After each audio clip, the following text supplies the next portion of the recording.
What's going on YouTube? It's TH back again with another video, and today we're here to talk about my Week 4 NFL Power Rankings, a really interesting Week 3 we're coming off of, so now I'm excited to talk about who's moving up, who's moving down, and who's staying put in my updated Power Rankings. Let me hear your thoughts down below in the comments section. Who should be higher? Who should be lower? Who's your favorite squad? And where do you think they should be fitting in my Power Rankings? Love to hear all your thoughts down below. Like if you guys enjoy, subscribe if you're new to the channel, want to see more football content like this. Without further ado, let's jump right into it. I get the Panthers falling down a couple spots. There's one other team in the next column over I really thought about doing something I don't normally do. I'm not big on the knee-jerk reactions, moving people more than like 4 or 5 spots in these power rankings.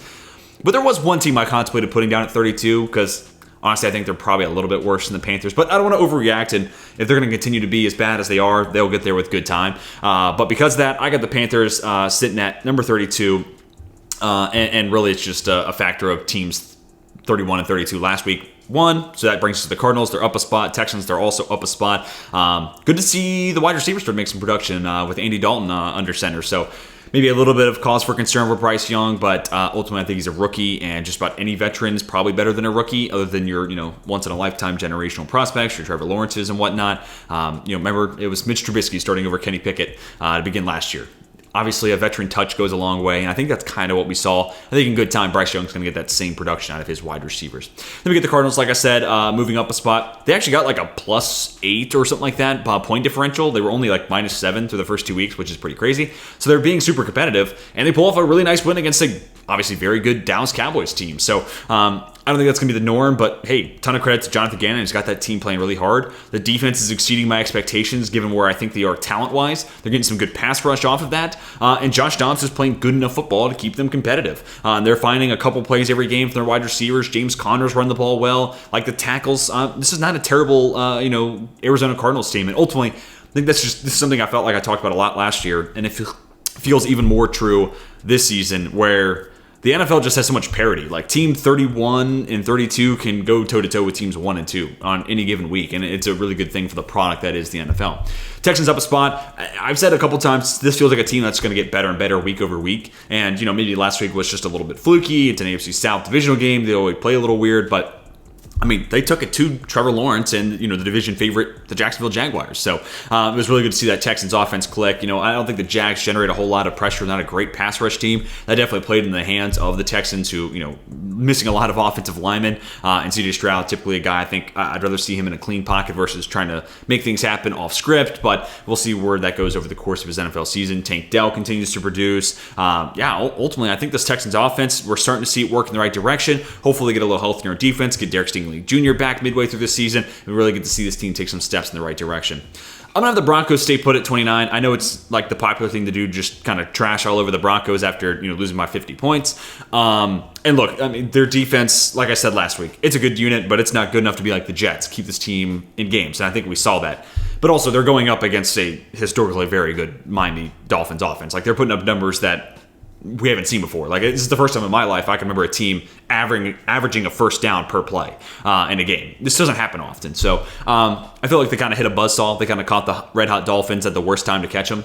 And ultimately, I think Sean Payton's doing some good stuff. I like what he's doing schematically with that team. And, I may not think Russell Wilson's great, but I don't think he was the reason they lost this game either. So I don't know. I felt like in a neutral site game, them versus Houston, I'd still probably lean towards Denver. That one's a little closer. But, Denver versus Arizona, neutral site game, I'd probably lean towards Denver. So that's why I wanted to have them stay put at 29.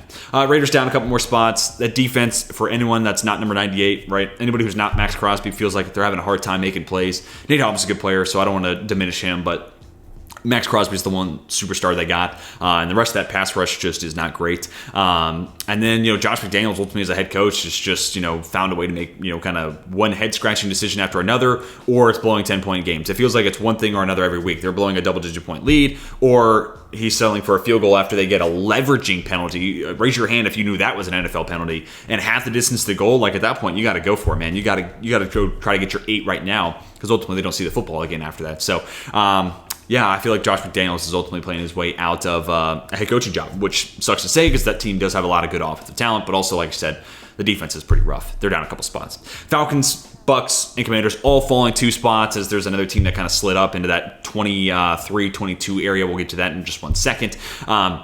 the Falcons, I've been saying this all season, like they're going to get into a 3rd and 18 and not be able to convert. And that exact thing happened in the first quarter where it's 3rd and 18 and they have no shot of converting because Desmond Ridder can't do anything through the air. Or they find themselves down by double digits going into the 4th quarter and they can't do anything to overcome it because they have an inept passing attack. I think part of it's Arthur Smith too. Like I don't think he's like pass game is like the thing he like stayed up thinking about, right? He's definitely a run focused offensive mind, and then maybe get some play action off of that. Passing attack is not, he's not Sean McVay there. That's not what his focus is on. And it's certainly not what Desmond Ridder's great at right now. So it kind of just limits that offense to where they fall behind the sticks on a drive or fall behind in a game, and they're kind of SOL. Bucs stayed pretty competitive against a really good Philadelphia team. The scoreboard, they lost by 14. That game probably should have been even more lopsided than it was, but it still was a game I didn't leave saying, man, the Buccaneers are terrible. Like, they still got enough pieces there to kind of keep me entertained. A couple of good wide receivers, obviously. Some talent on the defensive side. Secondary is pretty banged up for a 2nd consecutive year, and that's certainly hurting this defense a lot. And I'm interested to see what happens with Todd Bowles after this year. I think I like the OC change, and I wonder if that's enough to kind of give Bowles another year at the helm. But again, this is a league with a lot of parity, so being 26 is not ideal, but it still says this team can win games any given week, and they're 2-1, so still a lot of time to prove me wrong. Then they got the Commanders at 25. Really, it's hard to imagine that offense having any worse of a week moving forward, so at least they got the bad one out of their way. The offensive line didn't play well. Sam Howell was atrocious, and they basically put that defense in a bunch of bad spots. Granted, they were going against a very good team, but when you give a very good team a bunch of help along the way, you're not putting yourself in a spot to succeed. So it was a really brutal week for that Commanders offense, but the good news is I can't imagine it getting any worse moving forward. We got the Bears down 4 spots. This is the team I alluded to. I really don't like moving teams more than 4 or 5 spots. Like you see the 2 teams on top of the Bears moving up 5. That's really what I like to cap it at because I don't want to do any knee-jerk reactions. Oh my God, I think this team's going to the Super Bowl when you really think about it. We've watched 3 games this year. We've watched each team play 3 games. That's not a big enough sample size. But I did think about moving the Bears down to 32 because right now they're playing kind of like the worst team in football. So maybe next week I'll make that knee-jerk move down. We'll see what they look like this upcoming week. But Fields is still struggling as a passer. They're not generating enough offense both through the air and on the ground. It just felt like all the strides they made on that side of the ball, offense, we just haven't really seen yet, which is really disappointing given all the investment they've made. And that defensive line's brutal. They've had some injuries on the back end, also kind of young on the back end with guys like a Tyreek Stevenson and a Terrell Smith, second-year player Jaquan Brisker. So, they're overall pretty young on the back end, and that defense is just abysmal right now. So, I'm kind of worried about Matt Eberflus. Like that hire, wasn't my favorite, but I like the hire, and it feels like he, kind of like McDaniels, might be working himself out of a head coaching job. Rams and Colts both move up 5 spots. Now, the Rams, you're like, TJ, they lost, and they didn't even play that great of a game. They still went toe-to-toe and kind of made it until Joe Burrow felt like maybe he's turning a corner. We'll talk about the Bengals a little bit later. But it took Cincinnati kind of figuring out for them to slow down the Rams. And ultimately, that Rams offensive line, if it's average, I think Los Angeles wins that game. But Trey Hendrickson eat either tackle that the Rams have to offer alive and ultimately wins that game. And Stafford spends a whole lot of the second half on his back because of it. But I didn't move them last week, and I think this was another week where I got to see them go toe-to-toe with the team that I think could be a Super Bowl contender. Maybe not playing like it right now, but they battled the Bengals down to the wire. They did the same thing with the 49ers the week before that. Got a nice week 1 win. I think this is a pretty good team, and ultimately, 28 wasn't right. 23-18 feels like where this team's going to be living throughout the rest of the season. Kind of the same thing with the Colts. Really nice road win, and they did it with their backup quarterback. And I said, I think Gardner Minshew is actually probably the better matchup because I think you can do a little bit more through the air with him versus Anthony Richardson. You're getting more with his rushing mobility. But the Ravens linebacking core is really good. So ultimately, I think this kind of broke in the right way. And the Colts, at the line of scrimmage, are as good a team as there is right now in the NFL. The offensive line's doing a lot of great things, making Zach Moss almost look as good as Jonathan Taylor, right? And they're also doing a lot of good things on the defensive line, too. So really encouraging stuff to open up the season for the Colts. And they're kind of one of those teams where I was a little low on them to start, wanted to see what would happen, see where Anthony Richardson's at. And ultimately, I think that roster in general is better than I anticipated, so they're up 5 spots. Patriots and Titans trade places. Titans lose. The offense looks brutal. Kind of the same song we talked about with week 1, so not a whole lot to say there. Really tough week to watch that Titans offense. Patriots are up a spot. Not that it was beautiful per se, but Christian Gonzalez looks the part. The defense is still really, really good, and nice win there. And anytime you can avoid going 0-3, that's going to be huge, especially with the Jets where they are right now. Feels like there's another AFC wildcard spot open, so if the Patriots want to give themselves any sort of a chance to get there, they need to win week 3, and they got it. And I got the Giants and the Packers trading places. Giants lose, rough one Thursday night. I also think that's a brutal matchup. Like, I don't think they're a team that on paper matches up whatsoever well against San Francisco. Brock Purdy, nice bounce back game. Not much really the Giants could do, especially when you consider no Andrew Thomas, no Saquon Barkley, and it's a short week. You're down legitimately maybe your 2 best players, and you're doing it on a 4-day turnaround. It's just, and you're going on the road. It's just a brutal kind of script there for the Giants, so I'm not going to hold it too heavily against them. Green Bay, they're up a spot. They're kind of tough because, hey, when Derek Carr's in this game, they're losing 17-0. Carr leaves, Winston can't get it going, and ultimately Jordan Love makes a couple of nice throws. You get Matt LaFleur making a nice analytical decision to go for 2, set them up for a chance to win late. Love all that. But it was a little, I don't want to say it's too little too late, because ultimately they got the win, but I just hate when it takes this fourth quarter, not even a full quarter, like halfway through the fourth quarter for things to kind of click and set into motion. So I really don't know what part of that game to look at and say that's the Green Bay Packers, where they struggle for 3.5 quarters, or they kind of figured it out for the last, maybe 10 minutes of the game. But they are up a spot because battled until the end, got the win at home. We got to see these wide receivers make a couple of big-time plays late, which I think will go a long way. This is also a game where, Jaden Reed looked really good 2 weeks ago, got 2 touchdowns. He also dropped 2 touchdowns, or almost had 2 touchdowns. He had one ripped out of his hands as he's laying on his back in the end zone, and then ultimately just kind of focus drops one at the 1 yard line, just kind of weird there. But if those weird things don't happen, where does this game go? So go down to infinite possibilities. Maybe this game's not even close down the wire. But ultimately, good resilience there from the Packers, earning at home win despite being down 17-0.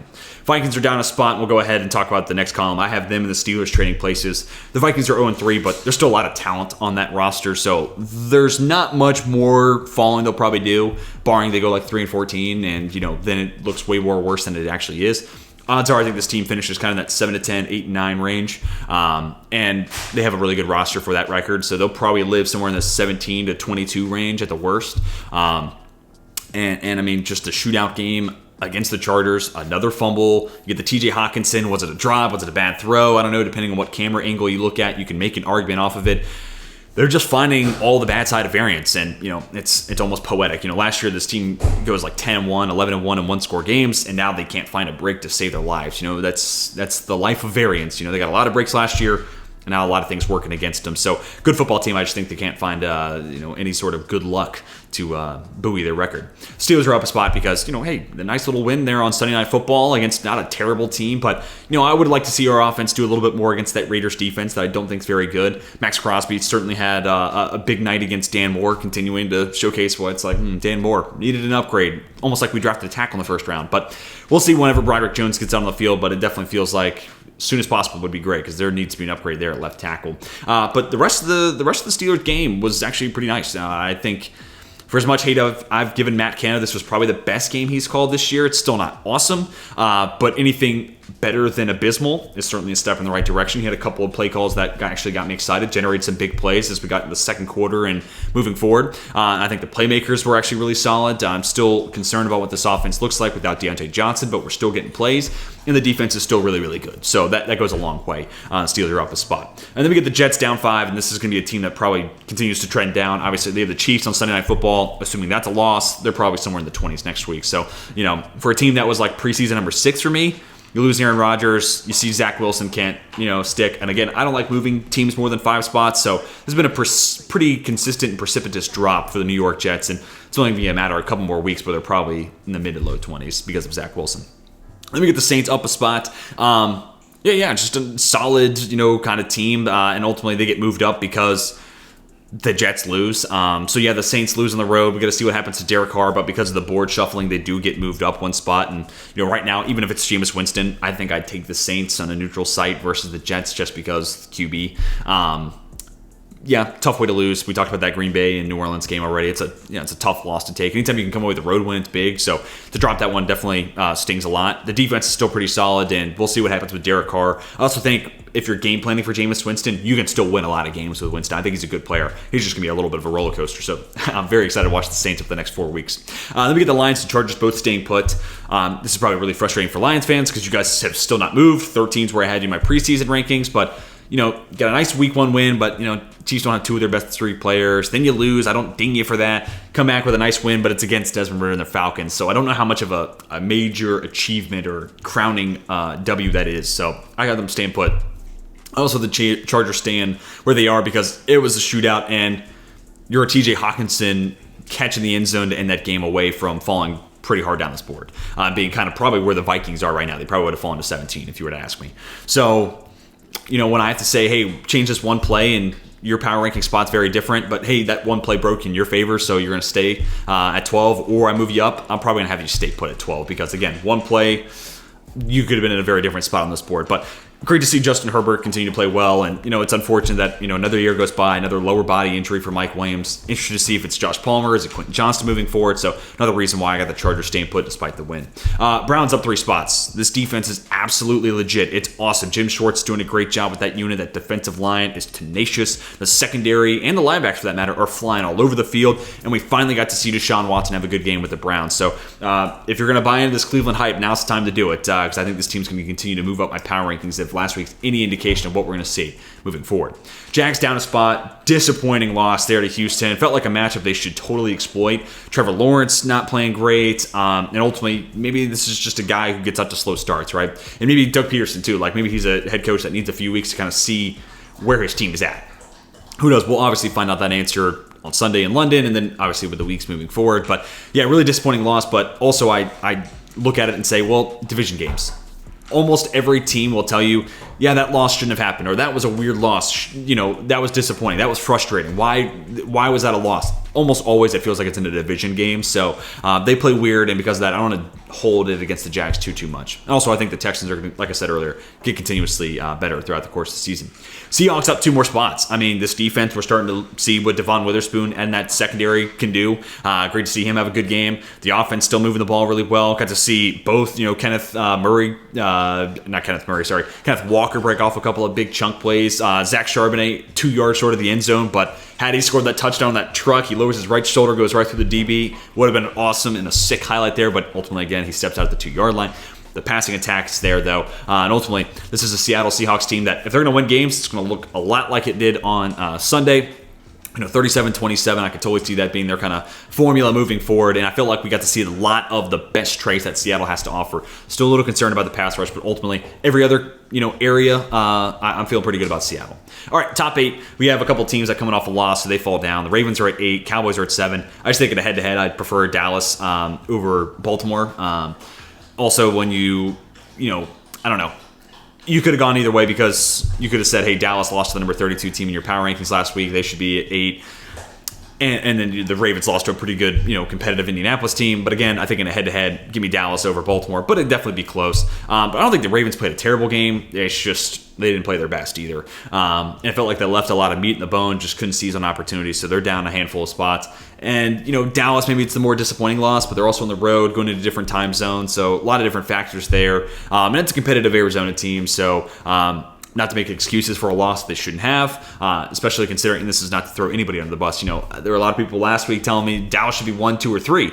Ultimately, this is kind of a tough time to get that loss because you kind of lost the luster of that argument. But that being said, this is kind of a Dallas loss. Like they lose the weirdest and the most random ones. So get this one out of the way and hopefully get yourself back on track. And man, I would hate to be whoever's playing Dallas this week, trying to get them, slow them down, make it 2 consecutive losses. I feel like this Dallas team is going to be in for a major bounce back. Bengals up 2 spots. I'm still not completely sold, and to be honest, I thought about keeping them at 8 and only having Dallas fall, or basically not have Dallas fall and only have the Ravens fall 2 spots. But I'll move the Bengals up. It started to look like the offense that we're used to. Burrow still does not have a whole lot of mustard behind any pass. He's trying to push down the field, both with zip and deep loft. So his arm is still not what it normally is because he can't push off that right leg. But we saw this offense adjust, right? A little bit more Joe Mixon, Jamar Chase in the slot, getting him the ball quick. He had a huge game. And we got to see this defense really kind of figure it out. The secondary created some big plays, 2 picks for Logan Wilson. Trey Hendrickson creating a ton of second-half pressure. It was good to see this team just across the board, not just the offense, but across the board, get back to what we thought they would be coming into the season. Bills up 2 spots, dominance showing. They got a lot of help from Washington with those turnovers. Not only the 4 picks from Howell, but a couple fumbles in there as well. And this is a team that's good enough that doesn't need help. But that being said, you give Josh Allen that offense extra chances, and it was good to see them capitalize. So as opposed to this becoming like a 21-0 or 21-3, they can't really separate despite how many opportunities Washington's giving them.